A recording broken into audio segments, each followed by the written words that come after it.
I'm meteorologist Melissa here. It is just after 11 o'clock on Wednesday morning, and we just got the latest update in from the National Hurricane Center on Ian. It is a dangerous storm on the cusp of becoming a Category 5 hurricane.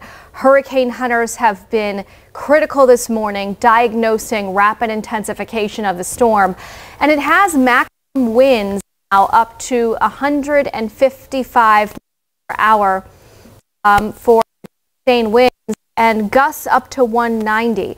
So the landfall is going to move on shore here shortly, not far from Fort Myers. I'm looking live right now. The video that you're seeing, that's a live picture just near Lakewood Ranch, Florida, which is not far from Sarasota. This is not exactly where the eye is going to be coming on shore, but man, it is impressive when you look on radar. Look at this on radar, how you see that donut shape and the hole in the middle. This is a big, expansive hurricane. This is not the same storm as Charlie from back in 2004. That's a big comparison that people in Southwest Florida always equivalent, hurricanes coming on shore to is Charlie from back in 2004. But let me just talk about the size of this. Let's see here if I can get the latest update in. How far those hurricane force winds go out and how far the tropical storm force winds go out is just impressive. Okay, those hurricane force winds extend outside the center by 45 miles and tropical storm force winds extend 175 miles across outside the center, upwards up to 175 miles. This is a big storm. It's an expansive storm, extremely dangerous, and the eye wall is about to start moving on shore. I'm going to zoom into radar, then we'll talk about the latest track from the Hurricane Center, and then we'll really dive into what our impacts could be here in North Georgia from it. But let me kind of zoom in and show you where that eye wall is. You see the donut hole shape? That's the eye wall. So it's going to start moving already on shore some of these barrier islands. Do you see some of these barrier islands? Let me get my pointer up here to show you. Let's see. There's my pointer. This is the eye wall, and this will start wobbling on shore. Okay, so between Port Charlotte and Fort Myers, that's really where the core of this hurricane is going to start moving on shore, between that and Naples. And as it does so, we'll start to see a little bit of a wind direction shift in some of these areas, and that's going to change what the storm surge factor will end up being.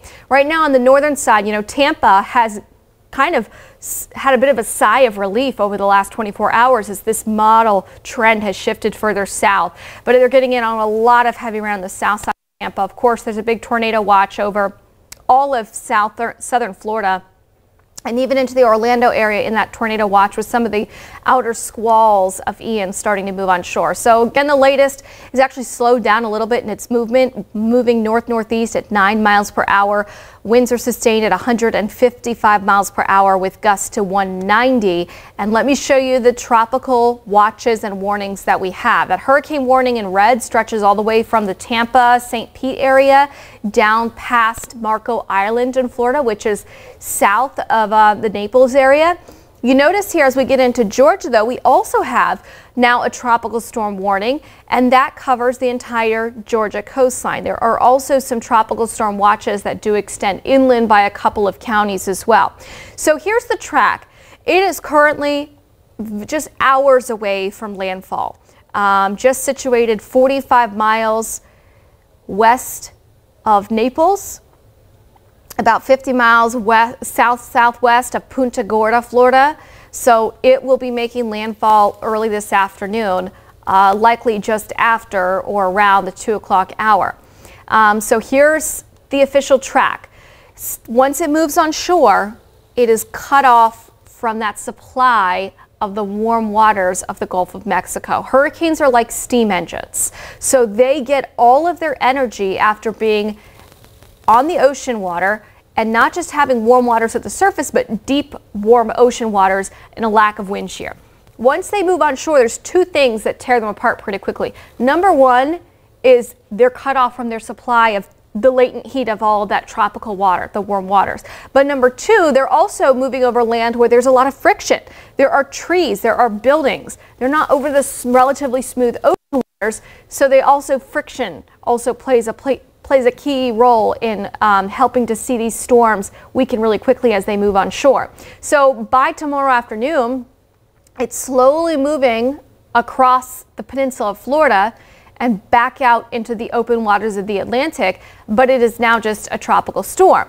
Then you notice the steering currents take it back on the shore. So we've been talking about this over the last 36 hours or so, how it might actually make it back out over the Atlantic and then back in. This has it making a second landfall somewhere near Savannah or the Georgia-South Carolina border, and that landfall would be as a tropical storm. So not as intense as what it is right now, but this is a very large system. So those tropical storm force conditions will extend still well outside the center of it, and then you notice it moves up to the north-northwest straight into South Carolina. That cone of uncertainty still encompasses the eastern half of Georgia. So if we see wobbles in our models further west, that could ultimately change what we end up seeing here in North Georgia. But again, it is a Category 4 storm. Early this afternoon, we're going to see that landfall happening, and then it will tomorrow afternoon move back out over the Atlantic waters likely, or ride right along that first coast in northern Florida near Jacksonville, and then move back onshore near coastal Georgia. Let's talk about storm surge. I mean, it's going to be just incredible. As you have the storm making landfall likely just north of Fort Myers, we're going to get all of this onshore flow, which is where it's the winds are moving all of the water, pushing the water in and inundating a lot of areas. You notice here from Port Charlotte near Charlotte Harbor all the way to Fort Myers, Bonita Springs, that entire area. This is 75, and also US 41 runs along here as well. An entire area right along the coast is going to be inundated, in some cases 12 to 18 feet of potential storm surge. You cannot survive a one-story building in 12 to 18 foot storm surge. You cannot survive even in a two-story building rather, with that amount of storm surge. Then as it gets, I want to show you the storm surge potential off the Georgia coast, because as the hurricane's cutting across Florida, the winds around it are already going to be starting to increase the water potential as we have a northeast flow, onshore flow onto Savannah, all the way down to Brunswick, Tybee Island, Jekyll Island, all those places. And then as it's moving onshore again tomorrow, we'll see more, or rather Friday, we'll see more storm surge potential, but there could be 3 to 5 feet of storm surge. And that's why they've now upgraded all of coastal Georgia, our coastline, our barrier islands, our protected areas as well, to storm surge warnings. So spaghetti models, what do they look like? Well, they're very similar today to what they looked like last night. Moving on shore, cutting across the state of Florida, back out into the Atlantic, likely that center of the storm, and then coming back on shore right up along the Georgia-South Carolina border. Now, these models today are slightly more east with where that center of consensus is, meaning the storm would track through South Carolina. And if we ended up seeing that, then a lot of the heaviest rain potential would also stay east of metro Atlanta. But I want to show you the big picture on the forecast track here. This is the European model. We have our, call them long range models. They're operational models. They're the, you've heard of the European, the American models. These models are able to look out more than a week in advance, and their resolution, think of it like you're still looking at an SD TV. Then I'm going to show you after this model what our in-house higher resolution model looks like. That's like looking at an HD TV, or if you need glasses, putting on those glasses, and instantly the resolution becomes clearer, the pixelation becomes much more clear. But this has the storm making landfall middle of this afternoon, somewhere close to Fort Myers or just north of Fort Myers. It cuts across the Florida peninsula as we head throughout the day today, tonight, and tomorrow. Then by tomorrow evening, going back out over the open waters. Then very soon after that, by Friday afternoon, it is making landfall again a second time, and that time between Charleston and Savannah. So somewhere either in the low country in South Carolina or towards Georgia's coastline, our big major port hub here in Savannah. And then for Saturday, it will move further north up through South Carolina. So you notice here on this model how there's a lot of rain. I'm going to backtrack it a little bit. There's a lot of rain especially heavy rain throughout eastern Georgia that they're going to get. Not just because of the storm, but because the storm is being kind of squeeze played in between an area of high pressure. We're going to have windy conditions here late Thursday, Friday, and Saturday regardless. So those will be our main two impacts. But where exactly does that rain to no rain line end up? Models disagree a little bit on that. So that's what we're still trying to fine tune. So here's the higher resolution model. This shows you as we go throughout the Thursday evening time frame, the center of Ian's moving off the coast. Then watch how it moves back on the coast. Okay. This one has it near Charleston, so it's a little further north up the coastline. But once it moves up the coast with that track that our in-house model thinks it's going to go, it keeps the bulk of the rain east of our area altogether. Now, I think it's a little bit too kind of here's what we're thinking for here. Rainfall totals. It could be 2 inches. It'll be windy starting late tomorrow through Friday and Saturday. We'll have winds sustained about 10 to 20 miles per hour. There will be some gusts that could be 25 or 30 miles per hour. So is this a high-end, significant impacting storm for us? Not necessarily, but we have all of our foliage still on the trees here in North Georgia. The tree leaves have not started to drop. We have a lot of pine trees, which are very nimble and frail in general. They're not as sturdy as some of those hardwoods. So we could see some tree branches falling.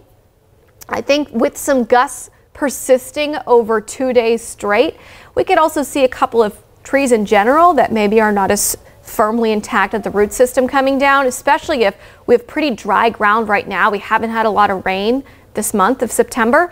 If we go from that to a lot of rain, especially in East Georgia, and you couple in those gusty winds, that could mean that we have some trees coming down there. But it doesn't look like it's going to be a high-end event for us. However, a little shift westward in the models can mean a different scenario. So that's why we're treating this very seriously. We know if we're on the eastern side of the storm, we call the dirty side of the storm, that's when we get more of the severe weather threat. As of right now, we don't think we're going to have that severe weather threat, the tornado threat here into the metro area, but something we are certainly watching if models shift a little bit further west. But here's a kind of a model comparison of some of our models for how much rain we're going to get. You notice how the blue color is in the Atlanta area. That's generally that 1 to 2 inch range, and then the rain totals go up as you get further east throughout the state. So the rain totals will be highest out in eastern Georgia and then taper off the further west. We may not see a whole lot of steady rain or rain in general for West Georgia along the state line.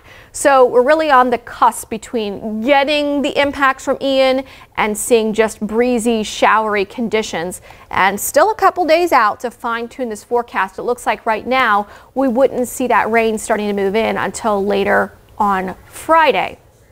Looks like Friday morning, the rain would still be confined mainly in South Georgia with just a couple of spotty showers here in the metro. There's a lot on Ian that we haven't even begun to dive into in this 15 minutes.